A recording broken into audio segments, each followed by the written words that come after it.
Let's learn together with Rubhan.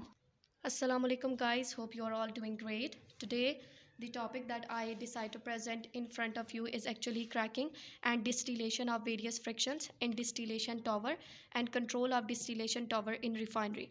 Before preparing my topic, I asked myself a question that what are the basic terminologies being discussed in this topic. So I came across three basic terminologies. The first one was fractional distillation, the second one was cracking, and the third one was control of distillation tower. So I just can't start my topic by saying myself a question that what is fractional distillation, or what is cracking, or what are these controls. So first I need to prepare a base. So I prepared at that time I prepared that by asking myself a question that what is crude oil and how it is separated into its components using fractional distillation. So let's answer this question first. What is crude oil? Petroleum in its unrefined form is called crude oil. And then the characteristic is actually the color. It is naturally occurring thick viscous brown or greenish black liquid. Okay, where it is being obtained, or its occurrence, they said that it is obtained from the earth crust along with natural gas.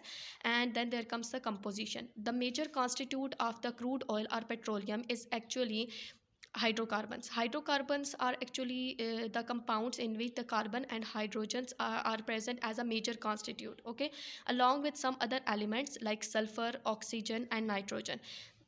So moving ahead toward the first part of my presentation, that is actually fractional distillation. What is the purpose of fractional distillation?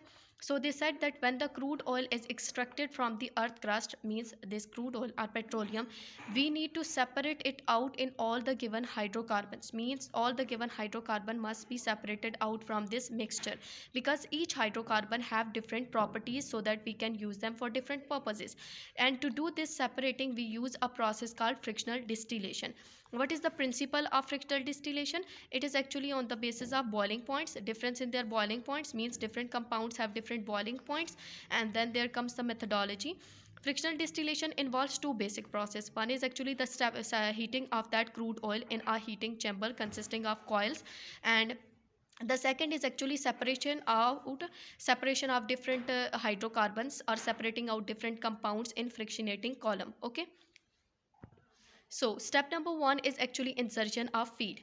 Insert the feed in the chamber and heat it until most of it has turned into a gas. Means you can have a look at this column. What happened at this stage? A chamber is present, and inside this chamber a heating coils are present. So okay, like let's consider the chamber and heating coils are present. What happened? We are going to insert the crude oil inside this chamber having the heating coils, and what happened? It is going to convert this crude oil from liquid state into gaseous state, and then we need to insert all of these gases inside this fractionating column.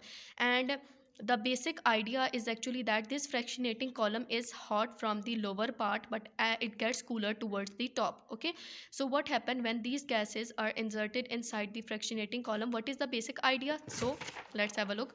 The idea is actually that these hot gases will start to rise up the column, but as soon as they reaches a region where the temperature of that region is actually lower than their boiling point, the phenomena of condensation occur. And what happened? The crude oil, which is converted from the liquid state to gaseous state inside this fractionating column, it is being converted from the gaseous state back into their liquid state. Okay, so I have divided my fractionating column into three basic sections. One is actually comprised of longest chain hydrocarbon, then shorter chain hydrocarbon, and the third one is actually being comprised of shortest chain hydrocarbons. Okay, shortest chain hydrocarbons. So let's have a look at longest chain hydrocarbons. The longest chain hydrocarbons have been having the highest boiling point, because more the number of carbon atoms, more will be the boiling point, and so they will quickly condense into their liquid state and drain out of the column early. Because initially what happened, the column is not that much hot enough to keep them in their gaseous state. Because if we have if we have to make a comparison between their boiling point and the temperature of that fractionating column, so what happened? The boiling point of longest chain hydrocarbon is highest. So if we compare it with the temperature of that column, that is much lower. So what happened? They will easily convert it into their gaseous state, and this include actually bitumen, and heavy oils like diesel oil, fuel oil, gas oil, etc. So then there come the shorter chain hydrocarbons. Though the shorter chain hydrocarbons have lower boiling point, so they will stay as gases as much longer as they rise up the column and reaches the region where the temperature of that region is lower than their boiling point, and they will condense back into their gaseous state. This include petrol and kerosenes. Okay. Then there comes a shortest chain hydrocarbon. The shortest chain hydrocarbon have such lower boiling point that they will stay as gases for the entire time, and this include gases means volatile gases. The second part of my presentation was actually cracking. What is the origin of cracking? Actually, the short chain hydrocarbons are, like I said, the gases. They are highly flammable, so they are the best fuels, while the longest chain hydrocarbons are thick viscous liquids which make them poor fuels. So we neither need anything that is actually in poor quality. So what happened, there are two conditions: either we need to replace these poor fuels with the best fuels, or we need to convert them into short chain hydrocarbons or the best fuels by the process called cracking. So what is cracking? So what is cracking? Cracking is actually thermal decomposition reaction. Thermal means heat, decomposition means breaking down, means that it is that kind of reaction in which various molecules or compounds.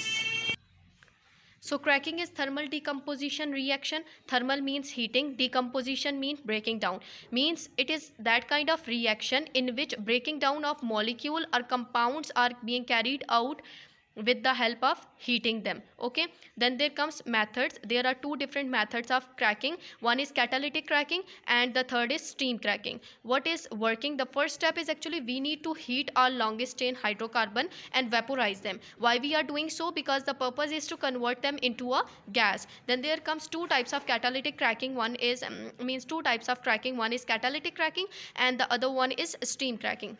So let's understand them with the help of example. So let's understand catalytic cracking and steam cracking with the help of a diagram. They said that in catalytic cracking, what happened, hot powdered aluminium oxide is being used as a catalyst. And what happened, this is actually my long chain hydrocarbon, let's assume. Okay. Then what happened, when this long chain hydrocarbon come in contact with this hot powdered aluminium oxide catalyst, what happened, it will split apart into two short hydrocarbons. In case of steam cracking, what happened, the long chain hydrocarbon is first mixed with steam and then it is being heated at very high temperature, as a result of which it is being splitted into two short chain hydrocarbon and we get our required product. Third main part of my topic was actually the control of distillation tower in refinery. So first they said that what are the goals of distillation system. There are two basic goals of distillation system. The first is to meet the optimum production range and the second is to meet the specifications that are set for its product. Specifications means the requirements. Okay. Here we're gonna talk about various factors that must be controlled for a distillation system to meet its goal, and how the control system provides the control that is needed for a distillation system. So I am going to discuss four basic points. The first one is actually material balance. Actually control loops are being connected with material balance. Okay. So we are going to study them with sidewise. Okay.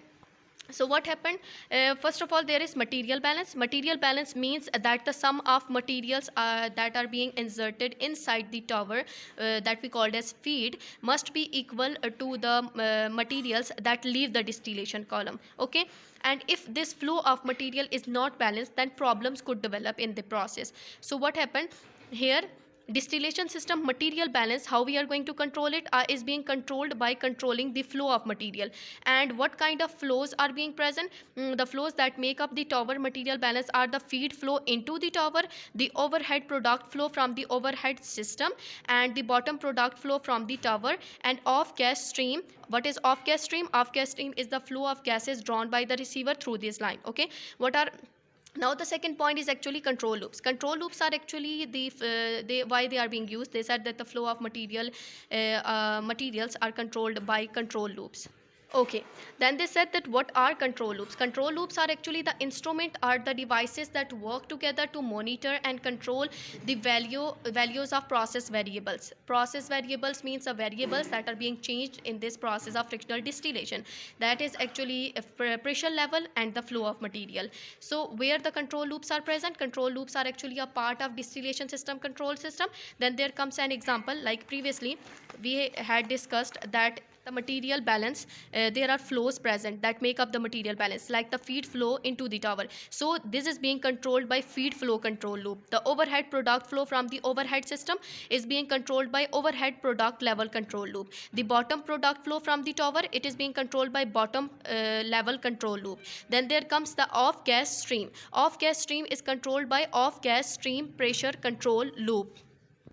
Then there comes energy balance and product specification. First, energy balance. Energy balance is same like material balance, means that the heat that goes into the tower must be equal to the heat that leaves the tower. Okay, and the energy flows for a distillation system can be divided into primary energy flow and secondary energy flow. Then the last thing is actually product specifications. Specifications are the requirements that are required for a product. Okay, what things, what kind of quality, what which quantity I required, that thing. Okay, then what is we call it also as a spec, means specs is the other name of product specifications. Okay, then what is spec? A spec is a value or a range of value for a physical property that is required for a product. Okay, factor controlling product specs. There are various factors that are used in controlling the value of product specs, and the way they are controlled involve a variety of factors as it is described here. So one of this factor is actually process lag. What is process lag? Process lag is actually the time